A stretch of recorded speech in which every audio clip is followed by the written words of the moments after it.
Bonjour les beaux papillons et bienvenue pour une nouvelle review.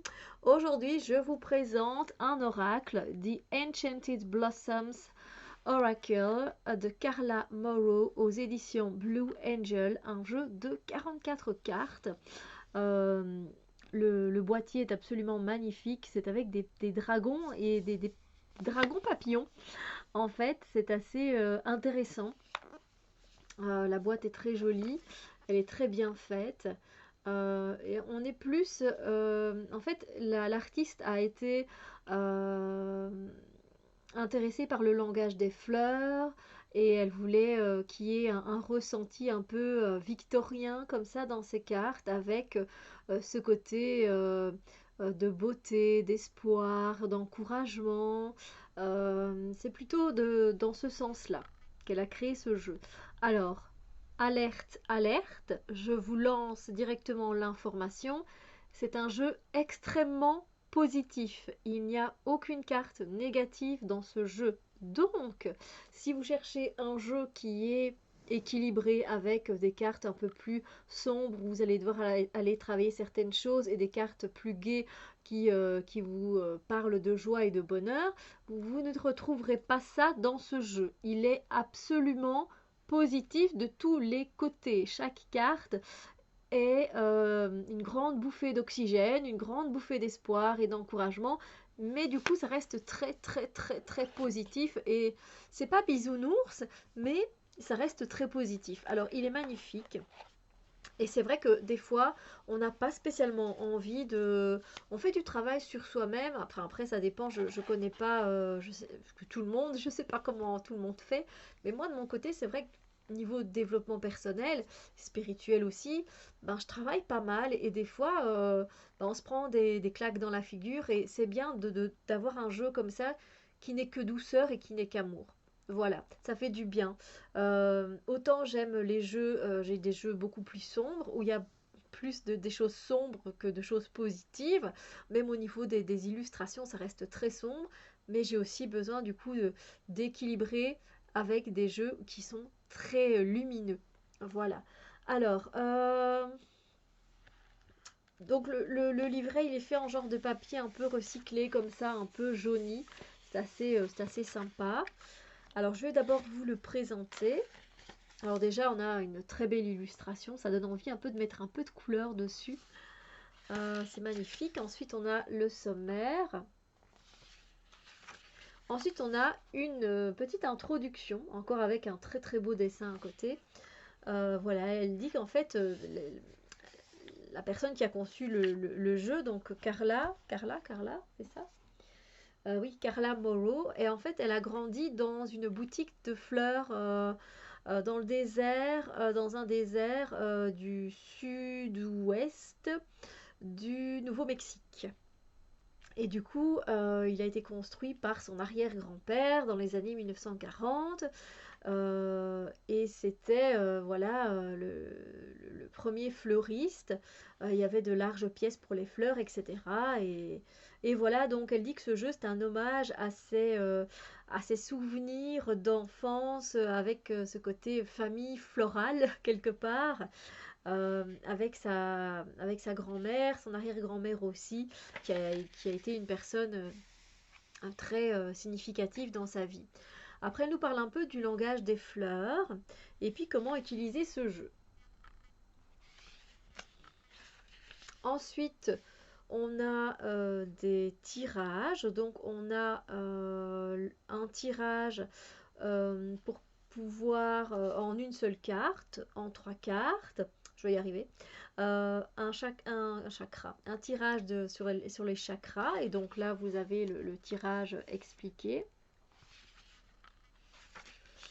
Ensuite, vous avez évidemment des tirages. Vous pouvez aller plus loin dans le développement personnel et vous pouvez également faire du journaling, écrire sur chaque carte qu'est-ce que vous ressentez, quels sont les cœurs, quelles sont les couleurs qui ressortent le plus, qu'est-ce qui vous intrigue dans cette carte, etc. On peut se poser plein de questions et finalement, avec une seule carte, même s'il y a peu sur la carte, que vous dit le mot-clé, euh, on peut avoir énormément d'informations sur une seule carte. On serait étonné en se posant des questions comme ça. Ensuite, on arrive directement aux significations des cartes. Et donc c'est fait à peu près de la même façon pour toutes les cartes. On a la carte en noir et blanc, le mot-clé, on a la fleur, on a le nom du papillon. Ensuite, elle nous explique un peu la fleur, où elle a grandi évidemment, qu'est-ce qu'elle décrit, etc. Comment on peut l'utiliser. Et puis après, elle nous explique que cette carte est un rappel que toute l'abondance se trouve déjà dans votre vie, etc. Et en bas, elle pose soit une question. Oui, la plupart du temps, elle pose une question. Il n'y a pas vraiment de mantra, mais des fois, il y a des mantras. Donc, voilà, je vous montre. Donc, l'illustration en noir et blanc, le mot-clé, ici le nom de la fleur, le nom du papillon. Elle nous explique, là on a toute une explication à peu près jusque là de cette fleur en question et pourquoi la carte elle apparaît donc dans votre tirage aujourd'hui. Et ici une question à se poser, et ça c'est toujours très intéressant. J'aime beaucoup les jeux maintenant, de plus en plus de jeux ont une partie comme ça un peu questionnement. Donc ici on a le dahlia par exemple, avec la dignité. Donc on a le nom de la fleur, le nom du papillon, puis après elle nous parle de la fleur, du dahlia en question. Et c'est toujours intéressant au niveau de l'histoire de la fleur. Si vous êtes quelqu'un qui est curieux comme moi, vous allez apprendre pas mal de choses. Le livret est très intéressant au niveau du contenu et de l'information. Et ensuite vous avez voilà une pourquoi la carte est là, qu'elle vous parle de dignité, et puis vous avez des questions à vous poser. Donc voilà, c'est comme ça pour toutes les cartes dans le livret. Et à la fin, on a un mot à propos de Carla Moreau, qui est donc l'artiste et l'auteur de ce jeu, qui est vraiment très beau, hein, vraiment. Et voilà. Très bien fait, très intéressant si vous avez envie d'en apprendre un peu plus sur les fleurs. Et donc dans ces fleurs viennent quelque part naître un petit dragon. Voilà le dos des cartes, donc on ne peut pas faire de tirage à l'envers, enfin on peut pas, vous pouvez hein, si vous en avez envie clairement, et vous prenez le contraire de la tranquillité qui serait peut-être l'agitation, hein. Faites comme vous voulez. Les cartes elles sont grandes. Enfin, vous voyez, elles sont assez grandes, ce sont des cartes oracles après tout. La qualité, elles glissent bien et elles sont un peu cartonnées. Et moi, je trouve que c'est plutôt pas mal au niveau de la texture également. Donc pour les mélanger, alors comme elles glissent un peu, il faut un peu voilà, les accrocher. Elles glissent très bien comme vous pouvez le voir. Et ensuite, eh bien, je vous montre et vous allez voir qu'effectivement, il n'y a que des mots qui sont positifs. Moi, je ne vois pas spécialement les choses négativement dans ce jeu. Donc l'élégance, hein, déjà, l'élégance, la beauté, truthfulness. Je peux pas traduire ce mot-là comme ça m'arrive. Mais j'adore, c'est très beau, hein. L'affection, la sincérité, la chance, le courage, la fierté, la patience. Alors oui, tout ce qui est patience, courage, etc., il y a une petite connotation où on nous dit, va allez, prends courage, prends patience, ça va se faire. Donc, on n'est pas encore dans le waouh super positif, mais moi je trouve que c'est quand même des cartes qui nous invitent à garder espoir, et qui sont du coup pour moi très positives. La compassion, la passion, la foi, la gratitude,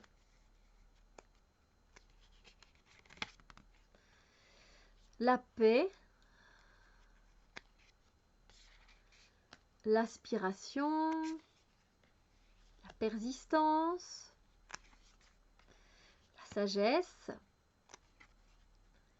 la dignité, Les couleurs sont magnifiques, hein, elles sont vibrantes, elles sont très belles. La générosité, l'inspiration, l'amitié, la confiance, les rêves, les commencements, les débuts, l'appréciation, j'adore les fleurs de tournesol, l'innocence, il y a un côté très doux hein, dans ce jeu, très très doux. Alors, de bravery, le fait d'être, c'est aussi un synonyme de courageux, hein, de courage, de bravery, ouais, courageux. L'endurance, l'abondance, la joie, la vérité, la grâce, la protection. Là, on a quelque chose d'un peu plus négatif. La magnificence, la spiritualité,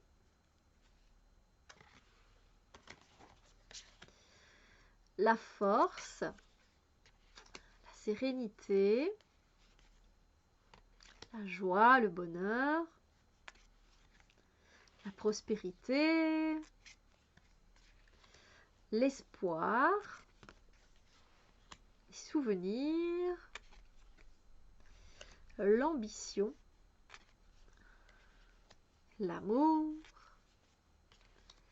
et la tranquillité. Donc, dites-moi si c'est moi qui rêve ou si c'est moi qui rêve pas. Mais ce jeu, il est très tendre. Il a beaucoup de tendresse. C'est pas un deck qui vient vous heurter, qui vient vous mettre un bon coup de pied dans les fesses pour avancer. Non, c'est un jeu qui va le faire tendrement. Voilà. Et je pense que des fois, on peut le faire tendrement aussi. On peut avancer dans sa vie. On n'est pas obligé d'avancer à coups de bâton, hein, d'accord? Moi, je l'aime vraiment beaucoup. J'aime bien l'utiliser justement avec un tarot ou avec un jeu qui est un peu plus carré, qui est un peu plus structuré comme ça.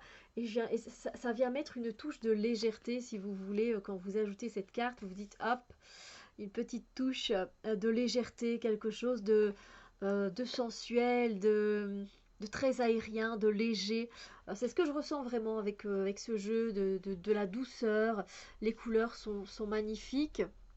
Donc on peut aussi évidemment travailler avec les couleurs dans un tirage, hein, vous le savez très bien, vous regardez déjà les couleurs qui prédominent avec l'autre jeu par exemple, ou les deux autres jeux, et vous allez peut-être voir que le bleu est prédominant, donc peut-être une notion plus de spiritualité au niveau des émotions. Si le bleu, donc voilà, vous pouvez relier ça à plein de choses.